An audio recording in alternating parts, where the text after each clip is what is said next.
இந்த மாதத்தினுடைய முதல் ஞாயிற்றுக்கிழமை இந்த மாலை பொழுதில்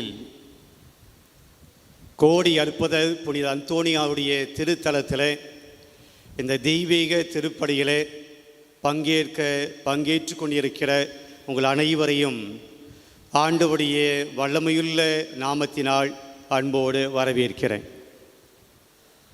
இன்றைய நாளுக்காக திரு அவை தந்திருக்கக்கூடிய ஆண்டின் பொதுக்காலம் 14ஆம் ஞாயிற்காக நம்முடைய திருச்சபை நாம் கொடுத்திருக்கக்கூடிய இந்த 3 வாசகங்கள், இந்த மறையுரையினுடைய முதல் பகுதியாக இந்த 3 வாசகங்களுடைய பின்னணியும் கான்டெக்ஸ்ட், இந்த வாசகங்களுடைய பின்னணியும் இந்த வாசகத்தில் சொல்லப்பட்டிருக்கக்கூடிய செய்திகளையும் முதல் பகுதியாகவும், 2வது பகுதியாக இந்த வாசகங்கள் நமக்கு, நம்முடைய குடும்பத்துக்கு, தனிப்பட்ட வாழ்க்கைக்கு நாம் எப்படி ஒரு கிறிஸ்தவராக இந்த சமூகத்தில் வாழ வேண்டும் என்கின்ற ஒரு சில காரியங்களை உங்களோடு பகிர்ந்து கொள்ள விரும்புகிறேன். இன்றைய முதல் வாசகம் செக்கரியா என்கிற இறைவாக்கினர் எழுதிய புத்தகத்திலிருந்து வாசித்திருக்கிறோம். 9ஆம் அதிகாரத்திலிருந்து வாசித்திருக்கிறோம். 9 முதல் 10 இறை வார்த்தைகளை நாம் வாசித்திருக்கிறோம். செக்கரியா இறைவாக்கினர் 9ஆம் அதிகாரம் 9 மற்றும் 10 இறை வார்த்தைகளை வாசித்திருக்கிறோம். பிரியமான இந்த செக்கரியா இறைவாக்கினர் இந்த வாசகத்தில் என்ன சொல்லுகிறார் என்றால், சீயோன் மகளே நீ அக்களி, எருசலேம் மகளே நீ அக்களி, சந்தோஷப்படு, மகிழ்ச்சியால் மகிழ்ந்து களி கூறு அப்படின்னு சொல்கிறார். உன்னை தேடி உன்னுடைய அரசு வருவார். அவர் வருகிற போது அவர் நேர்மையாளர்களை, நீதி உள்ளவர்களை, உண்மையானவர்களை அவர் ஒன்று சேர்ப்பார், ஆட்சி செலுத்துவார். அவர் எப்படிப்பட்ட மன்னனாக இருப்பார் என்றால், இனிமேல் போர்க்கருவிகள் நீங்கள் எடுக்க மாட்டீங்க. அவர் அமைதியை ஏற்படுத்தக்கூடிய மன்னனாக இருப்பார். நீங்கள் இனிமேல் போர்க்கருவிகளை அல்லது ஆயுதங்களை அல்லது சண்டை போடக்கூடிய காரியங்களை நீங்கள் செய்ய மாட்டீங்க.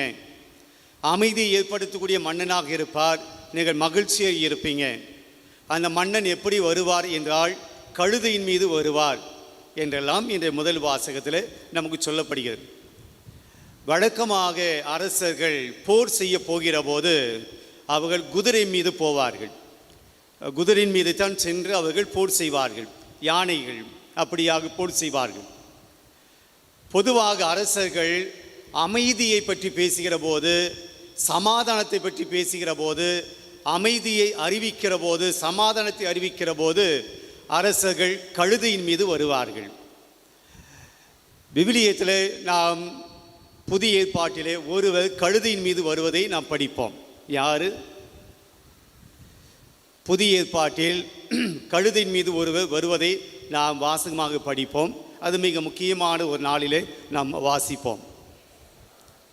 என்ன நாள்? குரு தோலை ஞாயிறு அன்றைக்கு நாம் வாசிப்போம். ஆண்டவர் இயேசு கழுதையின் மீது வந்தார். அவர் போர் செய்வதற்காக வரல. போர் செய்ய வந்திருந்தால், ரோமியர்கள் எதிர்த்து அவர் போர் செய்ய வந்திருந்தால் எப்படி வந்திருப்பார்? அவர் குதிரை மீது வந்திருப்பார். மாறாக இயேசு கழுதின் மீது வந்தார். என்ன அடையாளம்? நான் அமைதி ஏற்படுத்த வந்திருக்கிறேன், நான் சமாதானத்தை கொடுக்க வந்திருக்கிறேன் என்ற அடையாளத்தை வெளிப்படுத்துவதற்காக இயேசு கழுதியின் மீது வந்தார். இயேசு கழுதின் மீது வரக்கூடிய அமைதி ஏற்படுத்த வருவார், சமாதானத்தை கொண்டு வருவார் என்பதை செக்கரியா இறைவாக்கினர் 500 ஆண்டுகளுக்கு முன்னாடியே இயேசுவை பற்றி இன்றைக்கி சொல்கிறார். இந்த கான்டெக்ஸ்ட் நம்ம போகணும். இந்த முதல் வாசகத்தில் நாம் என்ன படித்தோம் அப்படின்னு நான் சொன்னேன். என்ன படித்தோம்? எருசலேம் மகளே சந்தோஷமாயிரு, சீயோன் மகளே மகிழ்ச்சியாயிரு, ஒரு மன்னன் உன்னை தேடி வருவார். அவர் இனிமேல் சண்டைலாம் போட மாட்டார், போர் சண்டம் செய்ய மாட்டார். அவர் சமாதானத்தை ஏற்படுத்துவார், அமைதி ஏற்படுத்துவார், அவர் கழுதையின் மீது வருவார். இதெல்லாம் வாசகத்தை வாசிக்கக்கூடிய விஷயங்கள். இந்த செக்கரியா இறைவாக்கினர் எந்த கான்டெக்ஸ்டில், எந்த சூழ்நிலையில் இந்த வாசகத்தினுடைய பின்னணி என்ன என்பதை நாம் தெரிந்து கொள்ள வேண்டும். இப்போது எருசலேம் மக்கள் பாபிலோனிய நாட்டில் சுமார் 70 ஆண்டுகள் அடிமைகளாக இருந்தாங்க. இஸ்ராயல் மக்கள் இன்னொரு தேசத்தில் இன்னொரு மன்னனுடைய ஆட்சியில் அடிமைகளாக அகதிகளாக 70 ஆண்டுகள் அடிமைகளாக இருந்தாங்க பாபிலோனிய நாட்டில். இப்போது அவர்கள் பாபிலோனிய நாட்டில் இருந்து விடுதலை ஆக்கப்பட்டு அவர்கள் தங்களுடைய சொந்த நாட்டுக்கு வருகிறார்கள், எருசலேமுக்கு வருகிறார்கள். எருசலேமுக்கு வந்துட்டாங்க. 70 ஆண்டுகளுக்கு முன்னாடி எருசலேமை பார்த்தாங்க. 70 ஆண்டுகளுக்கு முன்னாடி எருசலேமில் அவங்க வாழ்ந்தாங்க. ஆனால் இந்த 70 ஆண்டு காலமாக அவங்க எங்கே இருந்தாங்க? இப்போது நீங்கள் எங்கே இருக்கிறீங்க தெரியல. இப்போது 70 ஆண்டுகள் எங்கே இருந்தாங்க? அவங்க பாபிலோனிய நாட்டில் இருந்தாங்க. நீங்கள் யோசித்து பாருங்கள், 70 ஆண்டுகள் நீங்கள் ஒரு வெளிநாட்டில் இருந்துட்டு 70 ஆண்டுகள் கழித்து இந்த பாலவாக்கத்துக்கு நீங்கள் வந்தீங்கன்னா, இதே பாலவாக்கம் நீங்கள் பார்த்த அதே பாலவாக்கம் 70 ஆண்டுகள் கழித்து இருக்குமா? ஒரு வாரம் இப்படி போகல அப்படின்னாவே நமக்கு தெரியல, அவங்க குடி நோண்டி வச்சுருக்காங்க. ஒரு வாரத்திலேயே என்னடா இப்போ தான் ஓட்டு போட்டாங்க நல்லா தானே இருந்துச்சுன்னு பார்த்தா ஒரு வாரத்தில் 2 குடி அங்கே இருக்குது. ஒரு வாரத்திலேயே மாற்றம் அடைகிறது. பிரியமானவர்களே, 70 ஆண்டுகள் இஸ்ராயல் மக்கள் பாபிலோன் நாட்டுக்கு போயிட்டாங்க. ஆனால் இந்த எருசலேம் நகர், அந்த யூதா நாடு யார்கிட்ட இருந்துச்சு அப்படின்னா பாபிலோனிய ஆட்சியில் இருந்தது. அவங்க யார் அப்படின்னா வேற்று தெய்வத்தை வழிபடக்கூடியவங்க, சிலைகளை வழிபடக்கூடியவங்க, வேறு கலாச்சாரத்தில் வாழக்கூடியவங்க. அவங்க எருசலேமில் 70 ஆண்டுகள் இருக்கிறாங்க.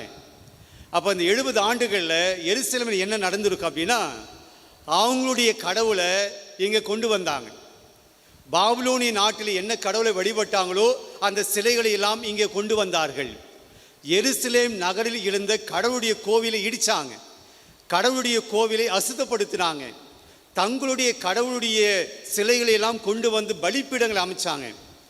இங்கே இருக்கக்கூடிய எருசலேம் யூத மக்களுடைய இஸ்ராயல் மக்களுடைய வீடுகளை எல்லாம் இடித்தார்கள், கொள்ளையடித்தார்கள். அப்போ 70 ஆண்டுகள் கழித்து இந்த மக்கள் பாபிலோனிய நாட்டில் இருந்து இப்போ தங்களுடைய சொந்த நாட்டுக்கு வருகிற போது 70 ஆண்டுகளுக்கு முன்னாடி தாங்கள் பார்த்த அவங்க வாழ்ந்த அந்த வீடும் அங்கே கிடையாது. அந்த எருசலேம் கோவிலும் புனிதமாக இல்லை.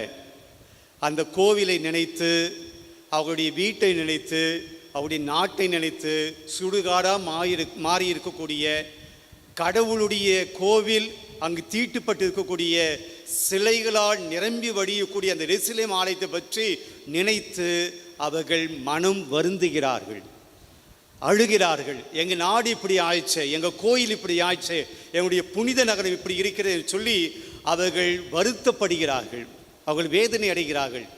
இந்த ஒரு கான்டெக்ஸ்டில், இந்த ஒரு பின்னணியில் சக்கரியா இறைவாக்கு என்ன சொல்கிறாரு? நீங்கள் வருந்தாதீங்க, நீங்கள் அழாதீங்க, நீங்கள் கவலைப்படாதீங்க, மகிழ்ந்து களி கூறுங்கள், மகிழ்ச்சியாக இருங்க, சந்தோஷமாக இருங்க, ஆனந்தம் கொண்டாடுங்க. ஏன் அப்படின்னா இந்த துக்கம், இந்த சூழல், இந்த நீங்கள் பார்க்கக்கூடிய இந்த எருசலேமில் இருக்கக்கூடிய இந்த விஷயங்கள் எல்லாம் மாறும், இதெல்லாம் போயிடும். எப்போ? நமக்கென ஒரு மன்னன் வருவார், நமக்கென ஒரு அரசர் வருவார். அப்படி வருகிற போது இனிமேல் இந்த நாட்டில் போர் நடக்காது, இந்த நாட்டில் கலவரம் ஏற்படாது, இந்த நாடு யாரும் நம்மை ஆட்சி செய்ய மாட்டாங்க. நமக்கு வரக்கூடிய மன்னன் அவர் ஆட்சி செய்வார். அங்கே அமைதி இருக்கும், அங்கே மகிழ்ச்சி இருக்கும், சந்தோஷம் இருக்கும். எனவே நீங்கள் துக்கம் கொண்டாட வேண்டாம். மெஸ்ஸியாவை பற்றி சக்கரியா சொல்கிறார். இயேசு வருகிற போது நமக்கு இந்த நாடு அமைதியாக இருக்கும், இயேசு நமக்கு அமைதி கொடுப்பார், மெஸ்ஸியா நமக்கு அமைதி கொடுப்பார் என்று சொல்லி அந்த மெஸ்ஸியா வருவார். நம்பிக்கையோடு இருங்க, இந்த சூழலை பார்த்து நீங்கள் கவலைப்படாதீங்க என்று தான் இந்த முதல் வாசகம் நமக்கு சொல்லுகிறது.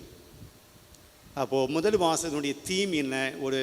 ஒரு வார்த்தையில் நாம் சொல்ல வேண்டும் என்றால், சக்கரியா இறைவாக்கினர் இந்த துன்பம் மாறும், இந்த சூழல் மாறும், நிச்சயமாக ஆண்டவர் இயேசு மெஸ்ஸியா வருவார். அந்த மெஸ்ஸியா உங்களை கைவிட மாட்டார், உங்கள் நிலைமையை மாற்றுவார். 2வது வாசகம் ரோமையருக்கு எழுதிய திருமுகத்தில் 8ஆம் அதிகாரம் 9 மற்றும் 11 13 இறை வார்த்தையில் வாசித்திருக்கிறோம்.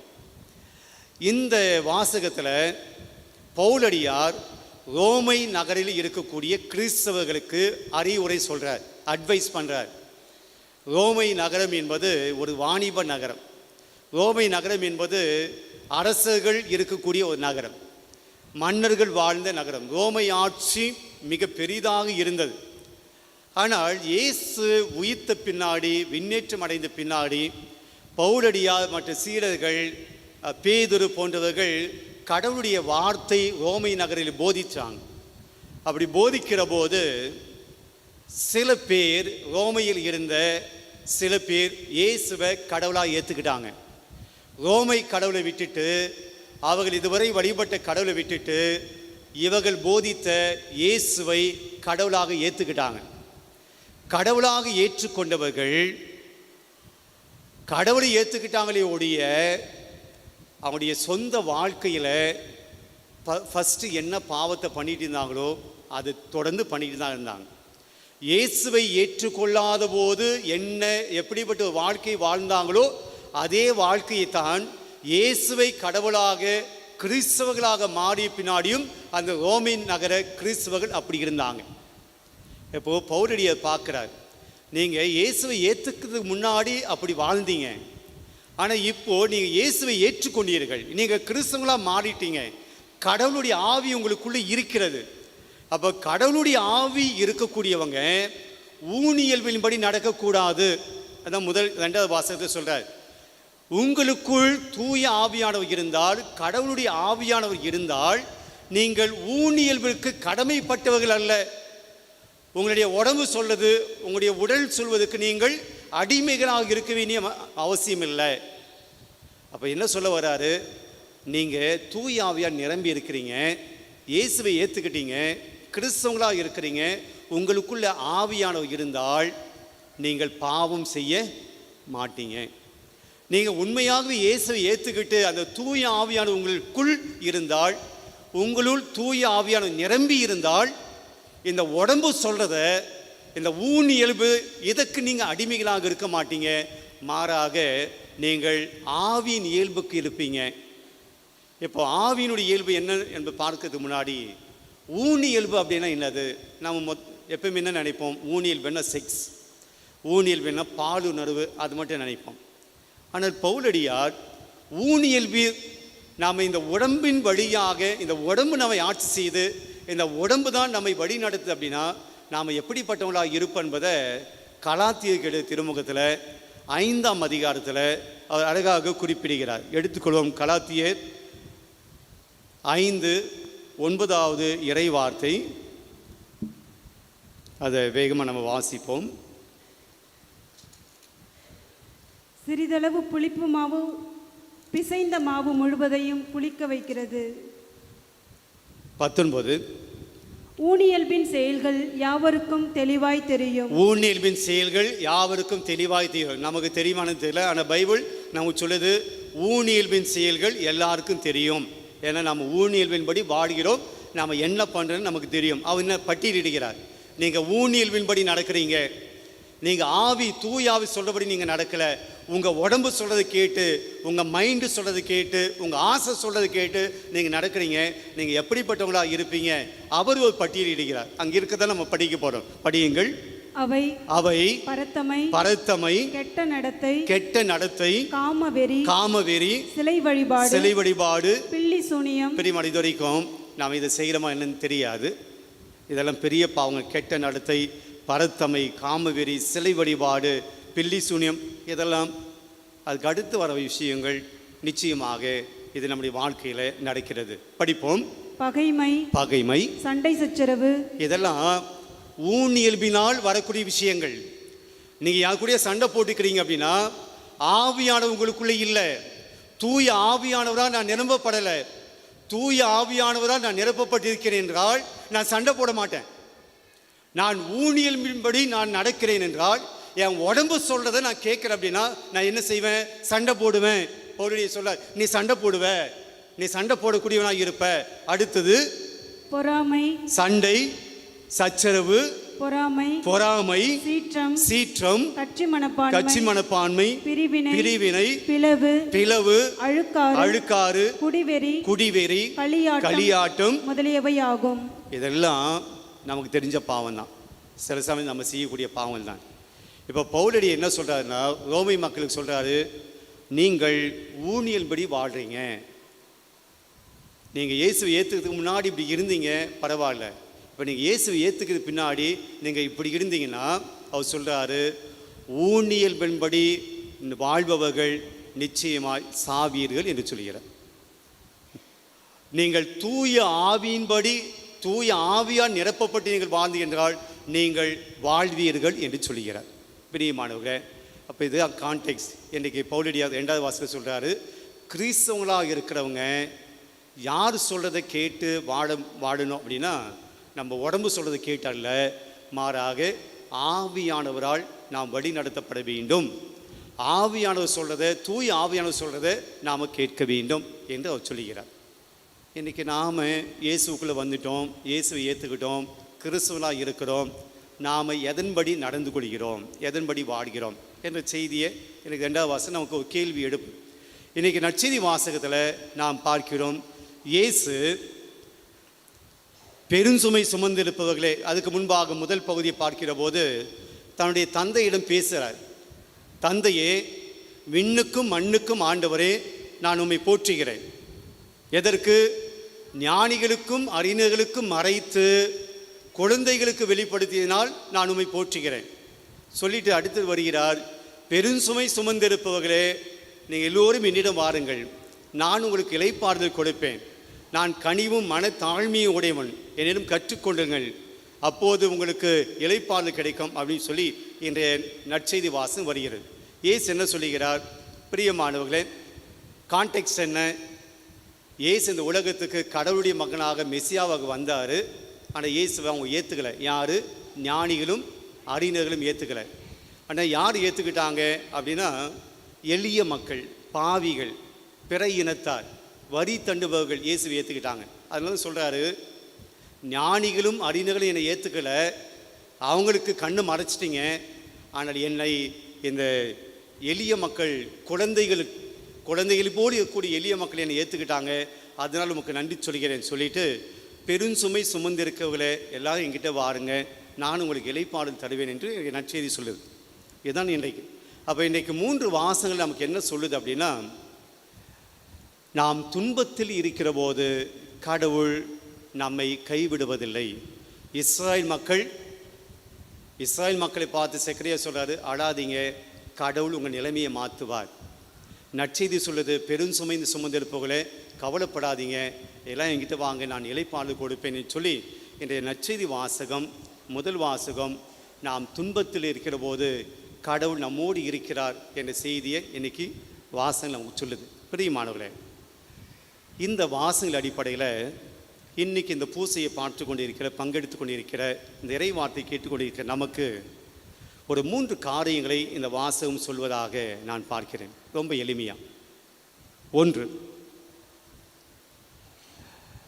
நற்செய்தியிலிருந்து முதல் செய்தியாக, இயேசு ஞானிகளுக்கும் அறிஞர்களுக்கும் இவற்றை மறைத்து குழந்தைகளுக்கு வெளிப்படுத்தினீர் அப்படின்னு சொல்லி தன்னுடைய தந்தையான கடவுளை பார்த்து சொல்கிறார். நான் இந்த உலகத்துக்கு வந்தேன், நற்செய்தியை போதித்தேன், விண்ணரசை பற்றி போதித்தேன். பரிசேயர்கள், சதுசேயர்கள், மறைநூல் அறிஞர்கள், தலைமை குருக்கள், இவங்களாம் ரொம்ப படித்தவங்க, இவங்களாம் என்னை ஏற்றுக்கலை, கடவுளுடைய மகனாக ஏற்றுக்கலை, என்னுடைய நற்செய்தி ஏற்றுக்கலை. ஞானிகளும் அறிஞர்களும் என்னை ஏற்றுக்கொள்ளவில்லை. ஆனால் யார் என்னை ஏற்றுக்கொண்டார்கள்? எளிய மக்கள், குழந்தைகளை போடு இருக்கக்கூடிய எளிய மக்களை ஏற்றுக்கிட்டாங்க. பிரியமானே, முதல் செய்தி நான் உங்களோடு பகிர்ந்து கொள்கிறேன். இன்றைக்கு நீங்கள் எவ்வளவு நல்லவராக இருந்தாலும், நீங்கள் இந்த உலகத்தில் எவ்வளவு நல்ல காரியங்கள் செய்தாலும், சில மனிதர்கள் உங்களை ஏற்றுக்கொள்ள மாட்டார்கள் என்பதை நீங்கள் புரிந்து கொள்ளுங்கள். ஏசு அவ்வளோ நல்ல வல்ல செயல் செஞ்சார், அவ்வளோ புதுமைகள் செஞ்சார், அற்புதமான போதைகளை போதித்தார். ஆனால் பரிசேயர்களை ஏற்றுக்கலை, சதுசேயர்களை ஏற்றுக்கலை, மறைநூல் வல்லுநர்களை ஏற்றுக்கலை, அறிஞர்களை ஏற்றுக்கலை.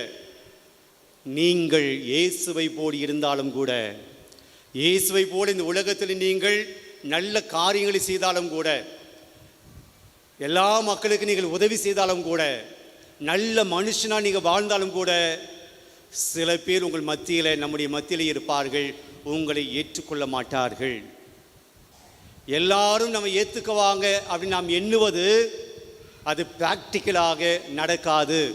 ஏன்னா இயேசுவையே யார் ஏற்றுக்கல? எல்லாம் இங்கே தான் இருக்கீங்களா? இயேசுவையை யார் ஏற்றுக்கல? ஞானிகள் ஏற்றுக்கல, அறிஞர்கள் ஏற்றுக்கல. இயேசுவை போல நல்லவர் இந்த உலகத்தில் யாரும் இல்லை. இயேசுவை போல நல்ல மனுஷன் இந்த உலகத்தில் யாரும் இல்லை. அவரையே அங்கே ஏற்றுக்கல அப்படின்னா நீங்களும் நானும் ஏமாத்திரோம். ஆனால் நாம் என்ன நினைக்கிறோம்? நான் எவ்வளவு பண்ணேன், என்னை ஏற்றுக்கலை. நான் எவ்வளவு செய்கிறேன், என்னை புரிஞ்சிக்கலை. நான் எவ்வளவு நல்லது பண்ணேன், என்னை அக்செப்ட் பண்ணிக்கல. பிரியமானவர்களே, எல்லோரும் உங்களை ஏற்றுக்கொள்வார்கள் என்று நீங்கள் நம்பினால் அது நடக்காது. நீங்கள் வருத்தப்படுவீர்கள். எல்லோரும் என்னை ஏற்றுக்கொள்ள வேண்டும் என்ற ஆசை இருந்தாலும், எல்லோரும் என்னை ஏற்றுக்கொள்ள வேண்டும் என்பதற்காக நீங்கள் பல காரியங்களை செய்தாலும் ஆங்காங்கே சில பேர் இருப்பார்கள். நீங்கள் எவ்வளவு நல்லவராக இருந்தாலும் சில பேர் உங்களை எதிர்ப்பார்கள். இதுதான் நிஜம், இதுதான் உண்மை. இப்போ இயேசு என்ன பண்ணார்? ஞானிகள் ஏற்றுக்கலை, அறிஞர்கள் ஏற்றுக்கலை, நிறைய படித்தவங்க ஏற்றுக்கலை. அதனால் இயேசு கவலைப்பட்டாரா? தன்னுடைய தந்தையிடம் முறையிட்டாரா? ஆண்டவரை என்னை ஏற்றுக்கலை, நான் எவ்வளோ போதிச்சேன், எவ்வளோ புதுமையில் பண்ணுறேன், என்னை ஏற்றுக்கலை, என்னை அக்செப்ட் பண்ணிக்கலை, இவங்களாம் என்னை எதிர்க்கிறாங்க, இயேசு முறையிட்டாரா? எல்லாம் இதான் பதில். எஸ்ன்னு சொன்னது நமக்கு முறையிட்டாரா? மாறாக என்ன சொல்கிறாரு? ஆண்டவரை நான் உம்மை போற்றுகிறேன், ஏனென்றால் ஞானிகளுக்கும் அறிஞர்களுக்கும் மறைத்து இந்த சாதாரண மக்களுக்கு என்னை நீங்கள் வெளிப்படுத்தினீங்க, இவங்க என்னை ஏற்றுக்கிட்டாங்க, அதனால் உம்மை புகழ்கிறேன். பிரியமானவர்களே, மற்றவர்கள் நம்மை வெறுக்கிறார்கள் என்பதற்காக நம்மை அன்பு செய்வர்களை நாம் வெறுத்து விடுகிறோம். மற்றவர்கள் நம்மை புரிந்து கொள்ளவில்லை என்பதற்காக நம்மை புரிந்து கொள்கிறவர்களை கூட நாம் புரிந்து கொள்வதில்லை. அறிஞர்கள் என்னை ஏற்றுக்கிற பிரச்சனை இல்லை, ஆனால் இந்த மக்கள் என்னை ஏற்றுக்கிட்டாங்க, அதனால் நான் சந்தோஷப்படுறேன். ஒரு எடுத்துக்காட்டு சொன்ன புரியும். ஆஃபீஸில் நீங்கள் நல்ல ஒரு ஊழியராக, நல்ல ஒரு மனுஷனாக, நல்ல ஒரு பணி செய்யக்கூடிய நேர்மையான மனுஷனாக நீங்கள் ஆஃபீஸில் இருக்கிறீங்க அப்படின்னு வச்சுப்போம். ஆஃபீஸில் நீங்கள் நேர்மையாக நல்ல மனிதனாக இருப்பதனாலேயே அங்கே இருக்கிற எல்லாருமே உங்களை எதிர்க்கிறாங்க. நீங்கள் நல்லவர் என்பதே அவங்களுக்கு தெரியல, நீங்கள் நல்லவர் என்பதை அவங்க புரிஞ்சிக்கும் விரும்பலை. உங்களை பார்த்து அவங்களுக்கு வெறுப்பு, எரிச்சல். இந்த மனுஷன் மட்டும் ஏன் நல்லவனாக இருக்கிறான், இந்த மனுஷன் மட்டும் ஏன் நேரத்தோடு வருகிறான், ஒழுங்காக வேலை செய்கிறான், எல்லாரும் உங்களை எதிர்க்கிறார்கள். அப்போ உங்களுக்கு என்ன வருது? நான் எவ்வளவு நல்லது செஞ்சாலும் இங்கே என்னை ஏற்றுக்கொள்ளவில்லை என்கிற வெறுப்பு வருகிறது. நீங்கள் வீட்டுக்கு வரீங்க, அந்த எரிச்சலோடு வீட்டுக்கு வரீங்க. ஆனால் வீட்டில் அன்பான ஒரு மனைவி, வீட்டில் அன்பான ஒரு கணவன், வீட்டில் அன்பான ஒரு பிள்ளைகள், அவர்கள் எங்களை ஏற்றுக்கொள்ளவில்லை என்பதற்காக, ஆஃபீஸில் என்னை ஏற்றுக்கொள்ளவில்லை என்பதற்காக வீட்டிலே அன்பு செய்யக்கூடிய மனைவியின் மீது, வீட்டில் அன்பு செய்யக்கூடிய பிள்ளைகள் மீது, வீட்டில் அன்பு செய்யக்கூடிய கணவன் மீது நாம் எரிச்சலை காட்டுகிறோம். யார் நம்மை அன்பு செய்யவில்லை என்பதற்காக அன்பு செய்பவர்களை நாம் நோகடிக்கிறோம். இயேசு தான் ரொம்ப தெளிவாக சொல்கிறாரு, ஞானிகள் என்னை ஏற்றுக்கலை, அது எனக்கு பிரச்சனை இல்லை, ஆனால் இந்த சாதாரண மக்கள் என்னை ஏற்றுக்கிட்டாங்க, ஆண்டவரை புகழ்கிறேன். பிரியமானவர்களே, நாம் யாரை அன்பு செய்கிறோம் என்பதை விட நம்மை யார் அதிகமாக அன்பு செய்கிறார்கள் என்பதுதான் வாழ்க்கையில் ரொம்ப முக்கியமானது. நீங்கள் யாரையும் அன்பு செய்வீங்க, அவங்கள மதிக்காம கூட போயிருப்பாங்க, உங்களுடைய அன்பை துச்சமாக நினச்சிருப்பாங்க.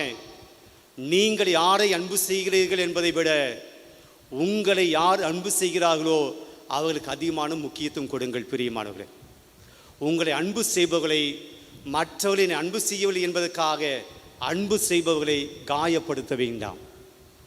எனக்கு ஆஃபீஸில் அப்படி நடக்குது, அதனால் நான் வீட்டில் என் கோபத்தை நான் சொல்லுவேன், அவன் உன் அன்பு செய்யலை, ஆனால் இவர்கள் உன்னை அன்பு செய்கிறார்கள், இவர்களுக்கு நாம் மரியாதை கொடுக்க வேண்டும், இவர்களை நாம் நேசிக்க வேண்டும், இவருக்குண்டான முக்கியத்துவம் கொடுக்க வேண்டும். ஏசு அதை புரிஞ்சு வச்சுக்கிட்டார். சில சமயத்தில் அன்புக்காக பிச்சை எடுக்க வேண்டிய அவசியம் இல்லை, அன்பை பிச்சை எடுக்க வேண்டிய அவசியம் இல்லை. அறிஞர்களும் ஞானிகளும் என்னை ஏற்றுக்கொள்ள இயேசு வருத்தப்படல, நான் இவ்வளோ நல்லா போதிக்கிறேன், இவ்வளோ புதுமை செஞ்சேன், என்னை ஏற்றுக்கலையே அறிஞர்கள், கவலைப்படவில்லை இயேசு. உங்களை அன்பு செய்யாதவரை நினைத்து நீங்கள் பிச்சை எடுக்க வேண்டிய அவசியம் இல்லை. என்னை அன்பு செய்யுங்க, என்னை நேசியுங்க, உங்கள் அன்பை எனக்கு தாங்க அல்ல. நம்மை யார் அன்பு செய்கிறார்களோ அவர்களுடைய அன்பை நாம் பெருமையாக மதிப்புள்ளதாக போற்றப்பட வேண்டும். சில சமயத்தில் நம்மை அன்பு செய்பவர்களை நம்ம ரொம்ப அவங்க மீது அக்கறை செலுத்துவது கிடையாது. அவங்கள நம்ம கண்டுகொள்வது கிடையாது. நம்மை அன்பு செய்பவர்களை நாம் வேறு யாரையும் அன்பு செய்வோம், அவங்க என்னை கண்டுக்கலை, அவங்க என்னை நேசிக்கலை. இயேசு நமக்கு சொல்லிக் கொடுக்கிற பாடம் இதுதான் பிரியமானவர்களே. உங்களை அன்பு செய்பவர்களை, உங்களை புரிந்து கொள்பவர்களை, உங்களை ஏற்றுக்கொள்பவர்களை நீங்கள் முக்கியத்துவப்படுத்துங்கள். உங்களை ஏற்றுக்கொள்ளாதவர்களை, உங்களை புறக்கணிக்கிறவர்களை பற்றி நீங்கள் கவலைப்பட வேண்டிய அவசியம் இல்லை. இயேசு அதான் பண்ணார். 2வது இன்றைய நற்செய்தி வாசகத்தில் நாம் பார்க்கிறோம், ஞானிகளுக்கும் அறிஞர்களுக்கும் மறைத்து குழந்தைகளுக்கு வெளிப்படுத்தினீர் அப்படின்னு சொல்லி. குழந்தைகள் வயசு கிடையாது, சாதாரண எளிய மக்கள், பணிவு உள்ள மக்கள், தாழ்ச்சி உள்ள மக்கள், இவங்க என்னை ஏற்றுக்கிட்டாங்க. பிரியமானவர்களே, நீங்கள் கடவுளை தெரிந்து கொள்ள வேண்டும், கடவுளை பற்றி அறிந்து கொள்ள வேண்டும். கடவுளை பற்றி நீ நிறைய தெரிஞ்சு வைக்கணும் அப்படின்னா அறிவாளியாக இருக்கணும் அவசியம் இல்லை. நீங்கள் ஞானியாக இருக்க வேண்டியும் அவசியம் இல்லை. நீங்கள் புத்திசாலியாக இருக்கணும் என்று அவசியம் இல்லை. நீங்கள் நிறைய பைபிளை படிச்சிருக்கணும் அவசியம் இல்லை. நீங்கள் தியாலஜியெல்லாம், இப்போ நாங்கள் படித்த அந்த தியாலஜி இறையியல் அதெல்லாம் படிக்கணும், அது படித்தா தான் கடவுளை பற்றி எங்களுக்கு தெரியும் அவசியம் இல்லை. நீங்கள் அன்றாடம் திருப்பலியில் இந்த மறையுரைகளெல்லாம் நீங்கள் கேட்டால்தான் உங்களுக்கு ஆண்டவரை பற்றி நிறைய தெரியும் அவசியம் இல்லை. இதெல்லாம் நமக்கு உதவி செய்யும். இதெல்லாம் நமக்கு ஒரு விதத்தில் கொஞ்சம் உதவி செய்யும். கடவுளை பற்றி அறிந்து கொள்வதற்கு ஞானிகளும் அறிஞர்களும் அறிவும் ஞானமும் தேவையில்லை. பிரியமானவர்களே, பெரிய படிப்பெல்லாம் தேவையில்லை, இறையில் படிக்கணும் அவசியம் கிடையாது. அவர் சொல்லுகிறார், குழந்தை மனம் இருந்தால் நீங்கள் கடவுளை அறிந்து கொள்வீர்கள். கடவுள் யார் என்று உங்களுக்கு தெரியணுமா? கடவுள் எப்படிப்பட்டவர் என்று நீங்கள் தெரிந்து கொள்ள வேணுமா? உங்களிடம் தாழ்ச்சி இருந்தால் போதும், பணிவு இருந்தால் போதும். தாழ்ச்சி என்ன பண்ணும் அப்படின்னா, அது நம்மை நோக்காது. பணிவு நம்மை நோக்காது, நம்ம ஃபோக்கஸ் பண்ணாது. தாழ்ச்சி உள்ளவர்கள் தங்களை ஃபோக்கஸ் பண்ண மாட்டாங்க. தாழ்ச்சி உள்ளவர்கள் கடவுளை ஃபோக்கஸ் பண்ணுவாங்க. தாழ்ச்சி உள்ளவர்கள் தன்னுடைய வாழ்க்கையில கடவுள் செய்த நன்மைகளை ஃபோக்கஸ் பண்ணுவாங்க. அகம்பாகம் உள்ளவர்கள், ஈகோ உள்ளவர்கள் தான் செய்ததை தான் பெருமையாக நினைப்பார்கள். அப்போது தாழ்ச்சி என்பது கடவுளை இன்னும் அதிகமாய் தெரிந்து கொள்வதற்கு உதவக்கூடிய ஒரு சிறந்த வழி. நீங்கள் கடவுளை தெரிந்து கொள்ள வேண்டும் என்றால் அறிவோ ஆற்றலோ பட்டங்களோ படிப்போ தேவையில்லை. தாழ்ச்சியான பணிவான உள்ளம் உங்களிடம் இருந்தால் நீங்கள் கடவுளை அதிகமாய் அறிந்து கொள்ள முடியும், கடவுளை அதிகமாய் தெரிந்து கொள்ள முடியும். எனக்கு ஏசு அதான் சொல்கிறார், ஞானிகள் என்னை பற்றி அவங்க புரிஞ்சிக்கலை, அறிஞர்கள் என்னை பற்றி புரிஞ்சிக்கலை, அவங்களுக்கு அது புரிய மாட்டேன். ஆனால் குழந்தை மனம் இருந்த சாதாரண மக்கள் என்னை புரிந்து கொண்டார்கள், நான் யார் என்பதை தெரிந்து கொண்டார்கள். பிரியமானவர்களே, உங்கள் வாழ்க்கையில் கடவுள் யார் என்று அனுபவிக்கணுமா? கடவுளுடைய நற்காரியங்களை நீங்கள் பெற்றுக்கொள்ள வேண்டுமா? கடவுளுடைய கிருபையை உங்கள் குடும்பம் அனுபவிக்கணுமா? கடவுள் தரக்கூடிய ஆசீர்வாதங்களை உங்கள் குடும்பம் பெற்றுக்கொள்ள வேண்டுமா? நீங்கள் பைபிளெல்லாம் படித்து கரைச்சி குடிக்கணும் அவசியம் கிடையாது. உங்கள் குடும்பத்தில், உங்கள் வாழ்க்கையில் தாழ்ச்சி உள்ளவர்களாக இருங்கள், தாழ்ச்சி உள்ளவர்களாக இருங்கள். கடவுள் உங்களுக்கு அவர் வெளிப்படுத்துவார், அவரை நீங்கள் காண்பீர்கள். பிரியமான, இறுதியாக 3வது செய்தி, சுமை சுமந்து சோர்ந்திருப்பவர்களை எல்லோரும் என்னை தேடி வாருங்கள், நான் உங்களுக்கு இளைப்பாறுதல் கொடுப்பேன். இந்த பெரும் சுமை, வாழ்க்கையில் எல்லாருமே கஷ்டம், வாழ்க்கையில் எல்லாமும் சுமைகளோடு இருக்கிறோம். இயேசு சொல்கிறாரு, நான் உங்களுக்கு இளைப்பாறுதல் கொடுப்பேன் அப்படின்னு சொல்கிறார். நான் உங்களுடைய துன்பங்களை எல்லாம் போக்குவேன் அப்படின்னு சொல்கிறார். ஆனால் வித் அ கண்டிஷன், நிபந்தனை, வித் அ கண்டிஷன். என்ன சொல்கிறாரு? சுமை சுமந்து சோர்ந்திருக்கிற மக்களே எல்லாரும் என்னிடம் வாருங்கள். நீங்கள் என்கிட்ட வந்தீங்கன்னா உங்களுக்கு நான் இளைப்பாறுதல் கொடுப்பேன். என்கிட்ட வரணும். என்கிட்ட வரணும் என்பதை டிஸ்டன்ஸ் சொல்லலை. It is not the miles, kilometres. நீங்கள் தூரமாக இருக்கிறீங்க, என்கிட்ட வாங்க. நீங்கள் வீட்டில் இருக்கிறீங்க, கோயிலுக்கு வாங்க, அது வரல. கிட்ட வர்றது என்னிடம் வாருங்கள் என்பது வீட்டிலேருந்து கோயிலுக்கு வாங்க, தூரமாக இருக்கிறீங்க கிட்ட வாங்க, லாஸ்ட் பெஞ்சில் இருக்கிறீங்க முதல் பெஞ்சுக்கு வாங்க, அதுவல்ல, என்னிடம் வாருங்கள். என்னிடம் வாருங்கள் என்பது நான் விரும்புவதை செய்யுங்கள். நான் விரும்புகிறத செய்யணும். எப்படிப்பட்ட எது வாழ்க்கையை ஆண்டு விரும்புகிறார்? ஆண்டவர் இன்றைக்கு 2வது வாசல் சொன்னது போல் நீங்கள் தூய உள்ளத்தோடு வரணும். தூய உள்ளத்தோடு வரணும். மாசற்ற வாழ்க்கை வாழ வேண்டும். தூய உள்ளத்தோர் கடவுளை காண்பேன். இன்றைக்கி நம்முடைய வாழ்க்கையில் இருக்கக்கூடிய எல்லா பிரச்சனைகளையும் ஆண்டவர் போக்கிடுவாரா? இல்லை, ஆண்டவர் போக்கிட மாட்டார். பாவங்கள் வழியாக நாம் பெற்றுக்கொள்ளக்கூடிய துன்பங்களை ஒருபோதும் ஆண்டவர் நீக்குவதில்லை.